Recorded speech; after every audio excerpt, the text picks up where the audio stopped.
Yo, what is going on, my people? 29 back with another video. In today's video, we're going to be discussing just what the actual hell is going on at Manchester City at the moment, because we're, seeing them lose 5 games in a row against Premier League opposition. They're currently on a losing streak, and in the UEFA Champions League, they were doing so well in their game against Feyenoord, and they still managed to bottle that to end on a 3-3 draw. Pep Guardiola's apparently wanting to harm himself. Everyone's telling Erling Haaland to humble himself. Manchester City is in a mess right now, and we're going to be discussing it and just, looking at what the hell is going on. If you guys are new to the channel, please make sure to smash that subscribe button.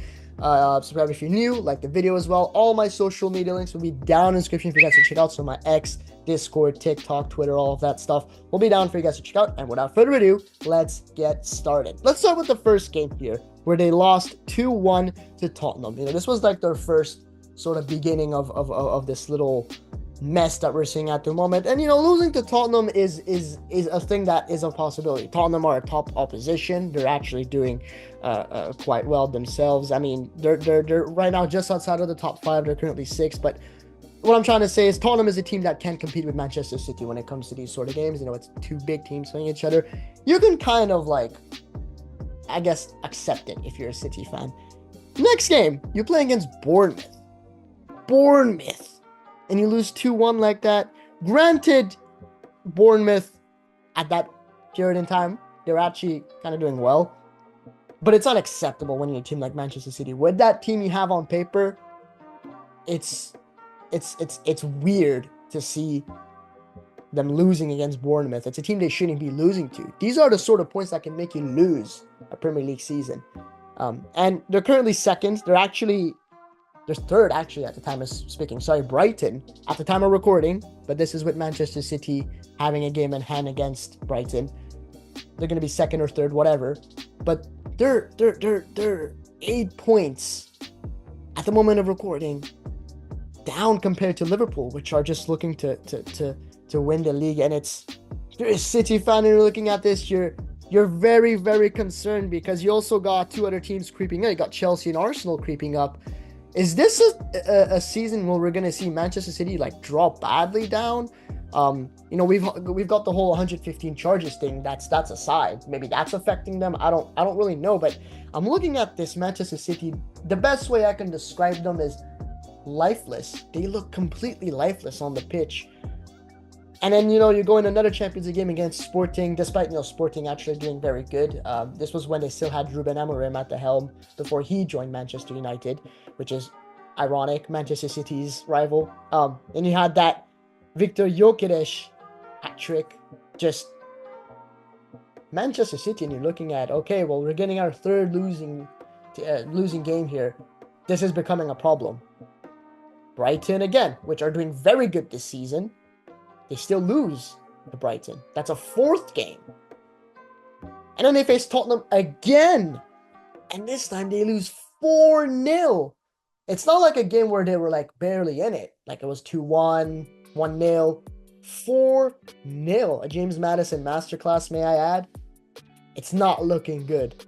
Pep Guardiola is in trouble. And, there was rumors of him leaving the club after this season. Apparently, he's just renewed a contract for him to stay, I think, an extra year. I'm not too sure. But then, it's just bad news after bad news.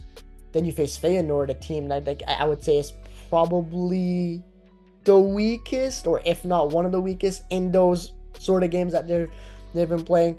And it's weird because, even the previous games that they've won, they won against Southampton, but it was only a 1-0, victory against a Southampton side that's, if I'm not mistaken, I think they're last in the standings. That's not a good performance, even with a win. And that's a Haaland 5th-minute goal. Since then, nothing has happened. A Wolves 2-1, and then a Fulham 3-2, a Watford 2-1. It's not that City, that dominant City that you're seeing.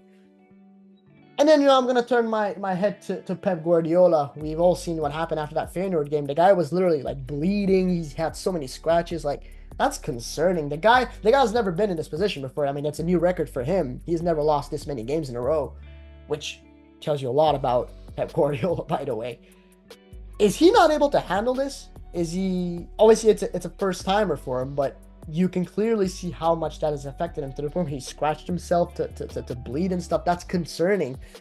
If you're a Manchester City fan, you're looking at this in two different ways. One, you guys are screwed for the rest of the season. I don't think City fans are expecting to win the league anymore after what's happening, because with the way Liverpool have been playing, Arsenal have been playing, even Chelsea, there's a real possibility that City drops below them if they keep on going on like this.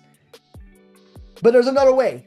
Maybe they're going to get things back on track. Maybe they're going to start winning games again. They're going to hope for other teams to drop points. This kind of reminds me of a little bit of a Bayern Munich of last season. I don't think Bayern was this bad, losing 5 games in a row, 4 games in a row, but you're kind of seeing the team itself just like, you know, putting itself down by itself, because it's not like other teams are better than the City. Like you can't say, oh, but they've been playing top position.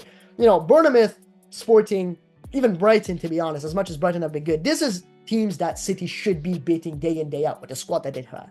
Yes, I know they're missing Rodri, but they should have enough players on that paper to show that they don't need Rodri. If Rodri is carrying your team like that, that's a huge problem. Haaland is being uninspiring. Yes, he's scoring the goals, but it's not that same Haaland. That he doesn't have that hunger, it seems. Kevin De Bruyne, for me, seems completely lifeless on the pitch as well. It's just like there's a little on and off switch, and it's been from on to off now. These players are just, they've stopped. It's so uninspiring to watch this City side. And they're playing against Liverpool this weekend, this Sunday. Now, I'm not sure when this video is going to come out, but they need something out of that. If they've won, you know, that may be signs of better things to come. If they've lost, it's tough on them. What do you guys think? Do you guys think this City side is savable? Do you guys still think they're contenders for the Premier League? Let me know what you guys think down in the description down below or on my social media. This has been Arya, 29 United. Again, thank you guys so much for support on the recent video as well. It really does mean a lot. And that's it for me today. It's Manchester City problem. Can it be fixed? I'll see you guys in the next one. Peace. Damn, I'm on red alert. Now she went up in the